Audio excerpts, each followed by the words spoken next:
Hello, কিরে শুভেন্দু অধিকারী, হঠাৎ phone করলি যে? কোনো সমস্যা নাকি? ভাই আমি আবার একটু প্যারার মধ্যে আছি। দিল্লিতে এই ককরোচ পার্টি কি শুরু করলো দেখতো। মাথাটা খারাপ হয়ে যাচ্ছে, এখন আমার পদবি ছিনেচ্ছে চায়। হ্যাঁ স্যার, দেখলাম তো ককরোচ পার্টির নেতা সহ ছাত্ররা যেভাবে আন্দোলন করতেছে, তাতে কিন্তু এটা সম্ভব স্যার। এই একমাত্র ছাত্ররাই কিন্তু পারে আপনার পদবি ছিনিয়ে নিতে। তাছাড়া পৃথিবীর কোনো শক্তি নেই, বুঝছেন? এ বেটার ঘরকে তা তলে তলে আমি অফার দিলাম, টাকার বস্তা দিতে চাইলাম, তারা না নেয়।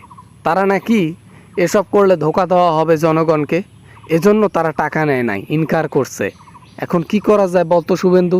কি আর করবেন, জনগণের উপর তো পাওয়ারফুল এই বাংলাদেশে কেন, সরি ইন্ডিয়াতে কেন, আমি তো একটু ওই কলকাতায় থাকি, আর কলকাতা তো বাংলাদেশেরই, ওইভাবে আর কি বলছিলাম। যাই হোক, যেটা বলছিলাম, কথা হচ্ছে আপনি ওদের দাবি মেনে নেন, এছাড়া উপায় নেই।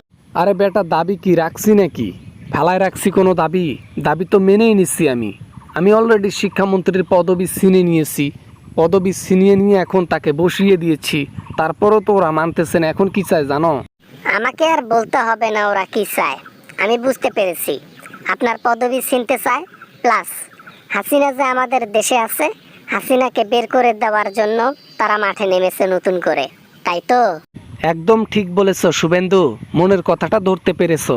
এই জন্য তো তোমাকে এত পছন্দ আমার। পশ্চিমবঙ্গ কি আর এমনি তোমাকে দিয়েছি? এখন কি করা যায় এটার পরামর্শ একটা দেও, না হলে তো ভেজাল হয়ে যাবে আমার, বুঝছো?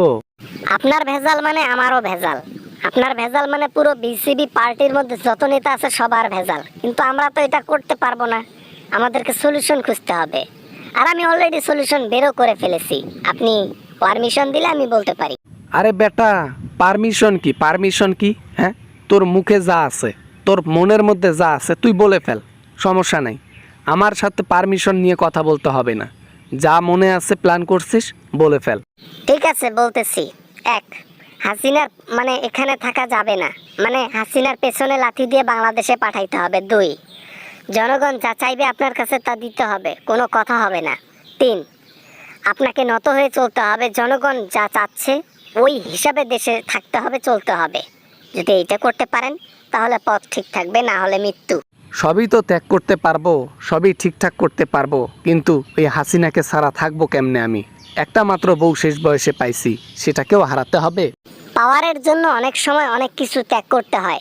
আপনি না হয় আপনার পাওয়ারের জন্য, আপনার ক্ষমতার জন্য, আপনার সিটের জন্য আপনি আপনার বউকে ত্যাগ করলেন। আপনার বড় ত্যাগ এটা, এটার ফল খুব ভালো হবে।